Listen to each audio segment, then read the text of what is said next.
منحوس آدمی کبھی جیب سے پیسے لگا کر کچھ کھا لیا کر، ہر وقت مفت کے مال پر نظر ہوتی ہے تمہاری۔ چل کھلاتا ہوں تمہیں۔ حمزہ نے اس کی کنجوسی پر دل کھول کر داد دی، جس کا اس نے بالکل بھی برا نہیں منایا، بالکل اس نے اپنے دانتوں کی نمائش جاری رکھی۔ بھائی صاحب ذرا 2 برگر تو لگاؤ دے۔ برگر شاپ پر پہنچتے ہی حمزہ نے آرڈر دیا۔ اچانک اس کی نظر سامنے ٹیبل پر بیٹھی ایک بزرگ پر پڑی، جو غیر محسوس انداز میں اپنا ہاتھ بڑھا کر میز پر پڑی پلیٹ میں سے کسی کا بچا کچا برگر اٹھا کر کھانے میں لگا تھا کہ اس کی نظر حمزہ پر پڑ گئی، جو مسلسل اسی کی طرف دیکھ رہا تھا۔ اس نے گھبرا کر برگر دوبارہ پلیٹ میں رکھ دیا اور ادھر ادھر دیکھنے لگا۔ حمزہ کی آنکھ پھٹی کی پھٹی رہ گئی۔ اسے بزرگ کی حالت زار بڑا ترس آیا، اس کے دل پر ایک ٹھیس سی لگی۔ لے بھائی صاحب، آپ کے برگر تیار ہیں۔ دکاندار نے برگر پلیٹ میں ڈال کر حمزہ کی طرف بڑھایا تو وہ کہیں اور ہی پہنچا ہوا تھا۔ اس کی نظریں مسلسل اس بزرگ کو دیکھ رہی تھی۔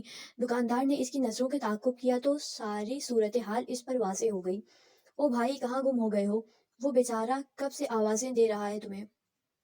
برہان نے اس کی آنکھوں کے سامنے چٹکی بجائی۔ اس نے چونک کر دکاندار کی طرف دیکھا اور جلدی سے برگر والی پلیٹ پکڑی۔ یہ بابا جی کبھی کبھی یہاں آتے ہیں اور اسی طرح لوگوں کے بچے کچے برگر اٹھا کر کھاتے ہیں، اور کبھی کبھی میں خود بھی جان بوجھ کر ایک برگر کے 2 حصے کر کے 2 مختلف پلیٹوں میں رکھ دیتا ہوں۔ بیچارہ دل ہی دل میں دعائیں دیتا ہوگا۔ دکاندار نے حمزہ کے کچھ بولنے سے پہلے ہی بتا دیا، اس کی بیوی بچے نہیں ہیں؟ حمزہ نے ترس کھانے والی نظروں سے اس بابا جی کی طرف دیکھتے ہوئے سوال کیا۔ اس کے 5 بیٹے اور 1 بیٹی ہیں، سب شادی شدہ ہیں۔ وہ اپنی زندگی میں اتنے مست ہیں کہ ان کو اپنے بوڑھے باپ کا بالکل بھی خیال نہیں ہے۔ وہ بیویوں کی فرمائش پر ان کے بڑے بڑے ہوٹلوں میں کھانا کھلانے تو لے جاتے ہیں، لیکن اس دن بوڑھے باپ کو بھول جاتے ہیں۔ اس دن بیچارے کو لوگوں کے بچے کچے برگر کھا کر گزارا کرنا پڑتا ہے۔ دکاندار نے انتہائی تعصب سے جواب دیا۔ اس کے جواب پر حمزہ کا دل بہت دکھی ہوا۔ اس کا دل چاہ رہا تھا کہ وہ ایسے بے غیرت بیٹوں کو گولی مار دے جن کو اپنے باپ کا خیال تک نہیں۔ اس کی ساری بھوک ختم ہو گئی تھی۔ برہان بھی بات سن کر افسردہ لگ رہا تھا۔ پلیٹ میں برگرز جو کہ 2 پڑے تھے، دونوں میں سے کسی نے بھی ان کو ہاتھ تک نہیں لگایا تھا۔ اچانک حمزہ نے اپنے سامنے پڑی پلیٹ اٹھائی اور اس بابا جی کے سامنے جا کر بیٹھ گیا۔ بابا جی نے برگر کھائیں۔ حمزہ نے پلیٹ کو بزرگ کی طرف کھسکایا۔ بابا جی نے حیرت سے بابا جی کی طرف دیکھا لیکن جواب نہیں دیا۔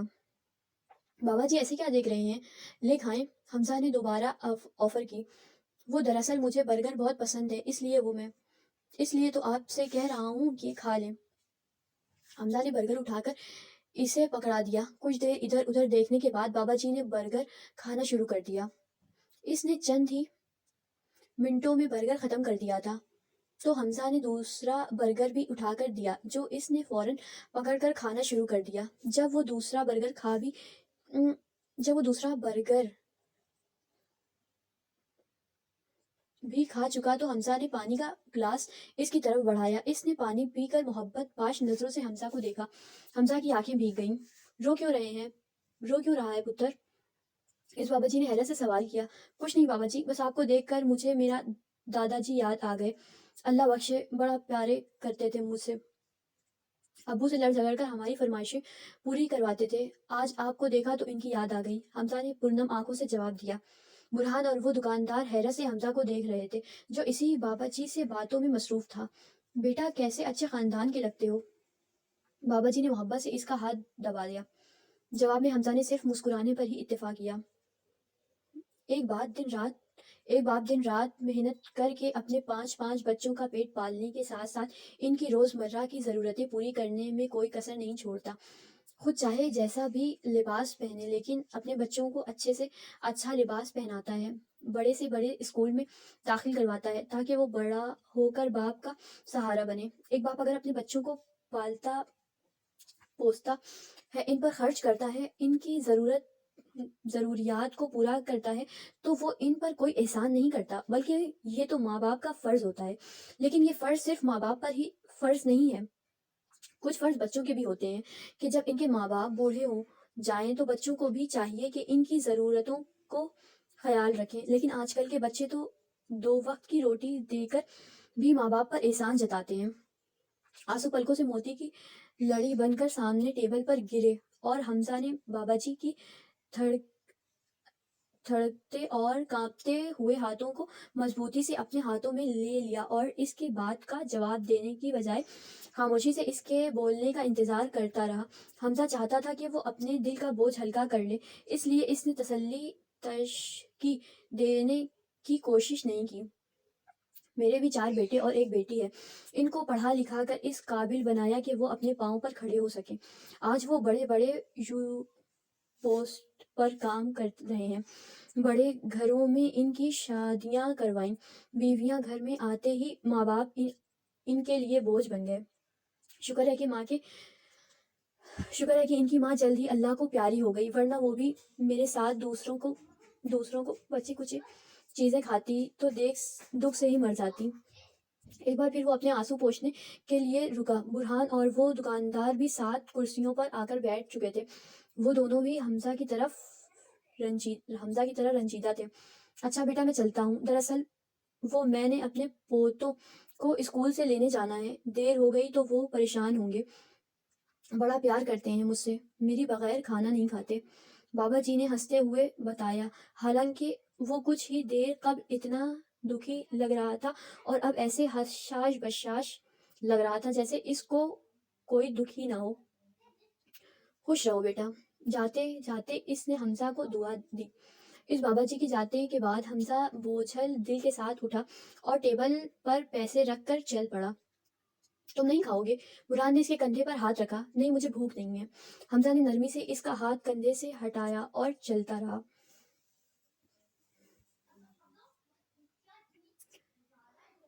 دوستوں، آج سالانہ برم ادب کا پروگرام ہے جس میں ہم مختلف موضوعات پر گفتگو کریں گے، جس میں تاریخ اسلام پر بھی گفتگو ہوگی، دوستوں کے ساتھ کچھ ہنسی مذاق بھی چلیں گے اور شعر و شاعری بھی ہوگی، جس میں ہمارے کالج سے مختلف کلاسوں سے کافی لڑکے لڑکیوں نے مختلف موضوعات پر گفتگو کرنے کے لیے حصہ لیا ہے۔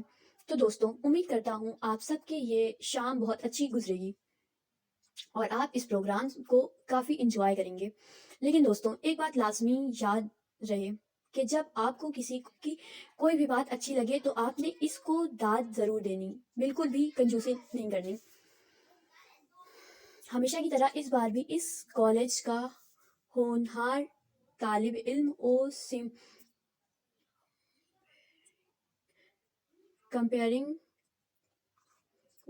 کمپیئرنگ کر رہا تھا۔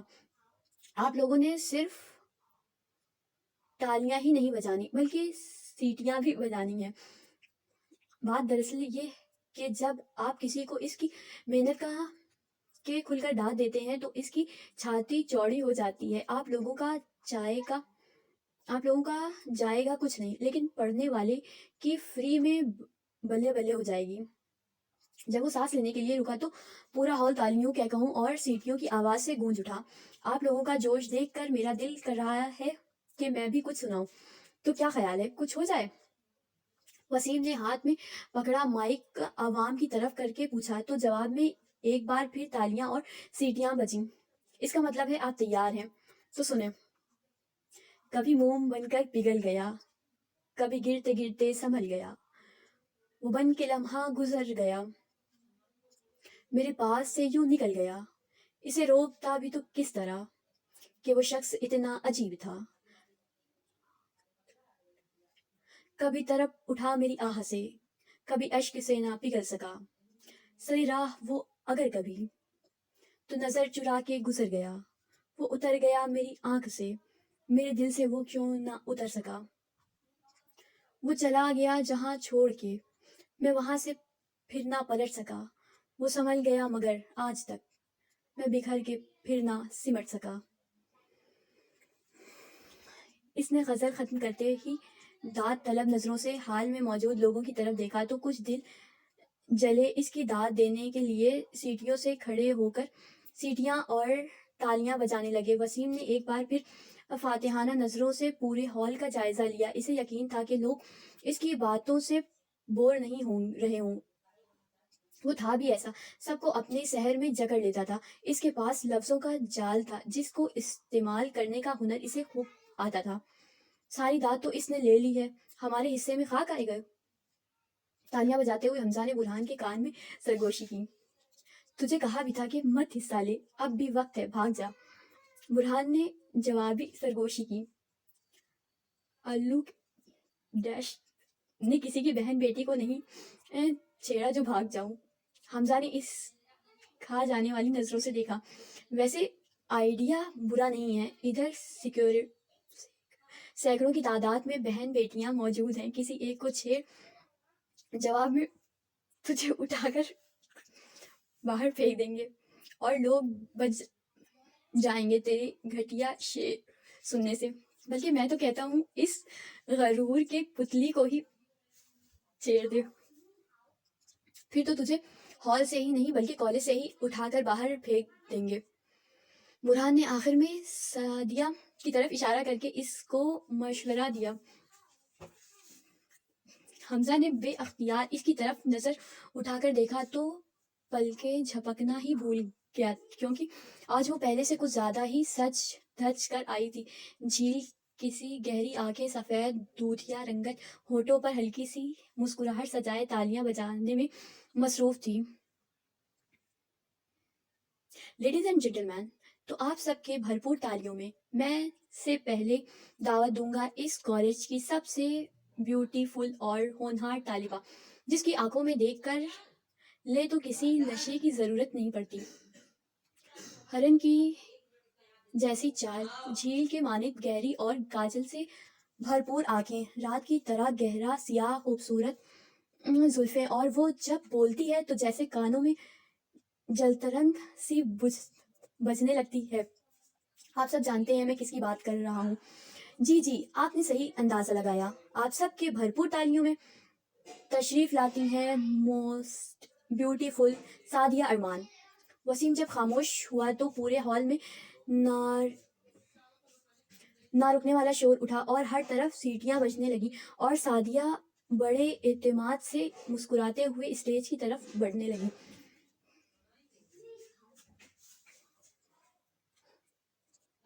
ڈیش کمپیئرنگ تو اچھی کرتا ہے، پر ٹھہر کی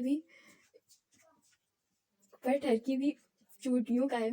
حمزہ کو اس کی سیدہ کی تعریف کرنا ایک آنکھ نہ بھایا، جس کا اس نے برملا اظہار بھی کر دیا. بیٹا اس کو ٹھڑک نہیں فن کہتے ہیں، لفظوں کا فن.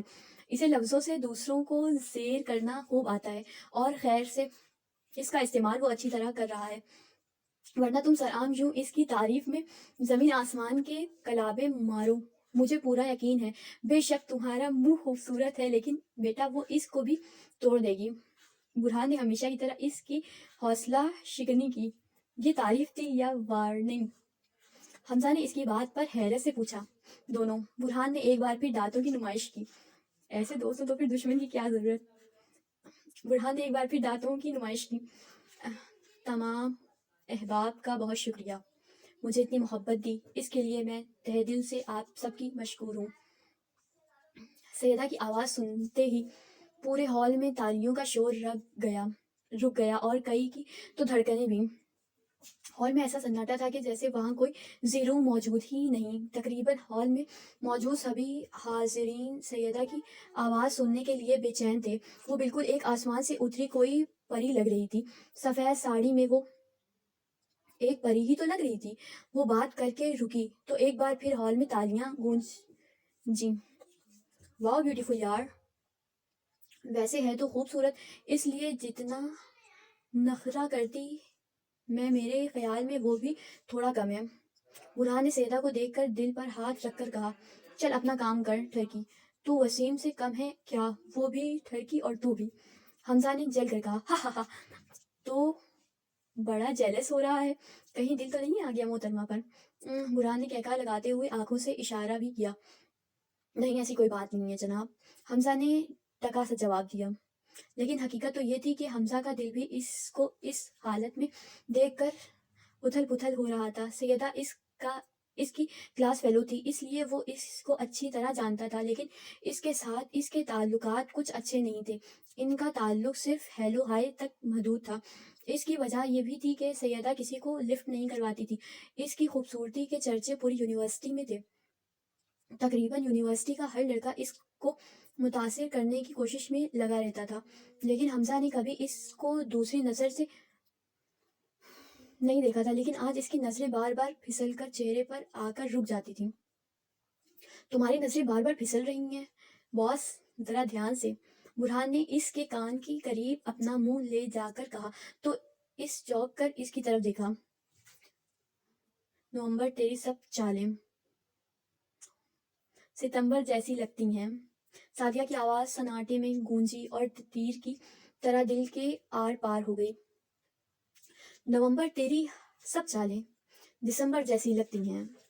وہی ٹھنڈی، وہی کھنکی، وہی یادوں کی برساتیں، وہی بے خود میری سانسیں، وہی بے ربط تیری باتیں۔ نومبر زخم دے کے پھر بلاتے ہو دسمبر کیوں، مجھے ان سرد لمحوں میں رلاتے ہو نومبر کیوں۔ واہ واہ واہ، ہر طرف سے شور اٹھا۔ لوگ اس کی شاعری سے زیادہ اس کی خوبصورت آواز اور انداز بیاں پر داد دینے پر مجبور تھے۔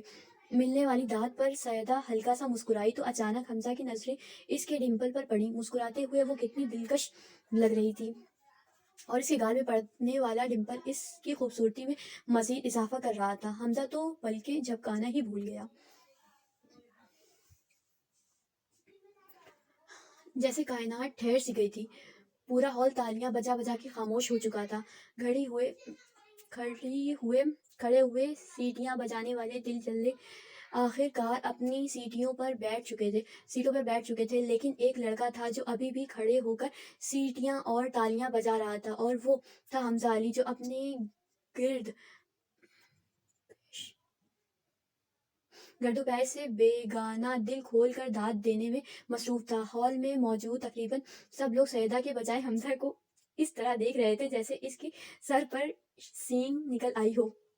سیدہ بھی مجسمہ حیرت بنی حمزہ کو دیکھ رہی تھی۔ اوئے یار بس کر، سب لوگ بیٹھ گئے ہیں اور تو بیوقوفوں کی طرح شور مچا رہا ہے۔ برہان نے اس کا ہاتھ پکڑ کر کھینچا۔ حمزہ نے رک کر پہلے برہان کو اور پھر اپنے آس پاس نظریں دوڑائیں تو اسے اپنے بیوقوفی کا احساس ہوا۔ بیٹھ جا، اب میرا منہ کیا دیکھ رہا ہے، برہان نے سختی سے کہا، لیکن اپنی آواز نیچی رکھی۔ وہ جلدی سے اپنی سیٹ پر دوبارہ بیٹھ گیا۔ اس کے بعد بھی سیدہ نے ایک دو غزلیں پڑھیں اور اسٹیج سے اتر گئی۔ اس کے بعد بھی چند ایک لوگ پڑھنے کے لیے آئے اور داد وصول کر کے چلے گئے، لیکن اس کے بعد حمزہ شرمندہ سا سر جھکائے بیٹھا تھا۔ مائک ایک بار پھر وسیم کے ہاتھ میں تھا اور وہ اپنے لفظوں کا جادو چلا رہا تھا۔ لوگ اس کے ہر بات پر واہ واہ کر رہے تھے، لیکن حمزہ کا دھیان اس کی طرف نہیں تھا۔ کیا خیال ہے، نئے آنے والے سے پہلے بھی کچھ سنا دوں؟ وسیم نے مائک عوام کے طرف کر کے پوچھا تو عوام کی طرف سے اٹھنے والا شور بتا رہا تھا کہ وہ سننا چاہتے ہیں اس کو۔ ہے شکل تیری گلاب جیسی، نظر ہے تیری شراب جیسی، ہوا سحر کے ہے ان دنوں میں بدلے موسم کے خواب جیسی، صدا ہے ایک دوریوں میں اوجھل میری صدا کے جواب جیسی، وہ دن تھا دوزخ کی آگ جیسا، وہ رات گہری عذاب جیسی، یہ سحر لگتا ہے دشت جیسا، چمک ہے اس کی شراب جیسی، منیر تیری غزل عجب ہے کسی سفر کی کتاب جیسی۔ اب میں جس شخص کو دعوت دینے لگا ہوں وہ پہلی بار اس تقریب میں حصہ لے رہے ہیں، لیکن ان کے بارے میں سنا ہے کہ وہ خود بھی بڑے اچھے شاعری کرتے ہیں۔ حاضرین محفل، آپ سب کے بھرپور تالیوں میں تشریف لاتے ہیں one and only mister Hamza Ali. Okay چل کاکے، تمہارا نمبر آ گیا ہے۔ برہان نے اسے سوچوں میں گم دیکھ کر گونی مار کر متوجہ کیا۔ کیا؟ میں نے کچھ نہیں کہا، میں نے کچھ نہیں کیا، حمزہ نے گھبرا کر کہا تو برہان کی ہنسی چھوٹ گئی۔ کیا ہو گیا ہے یار، پاگل تو نہیں ہو گئے؟ جاؤ، اسٹیج پر تمہارا نام لیا جا رہا ہے۔ برہان نے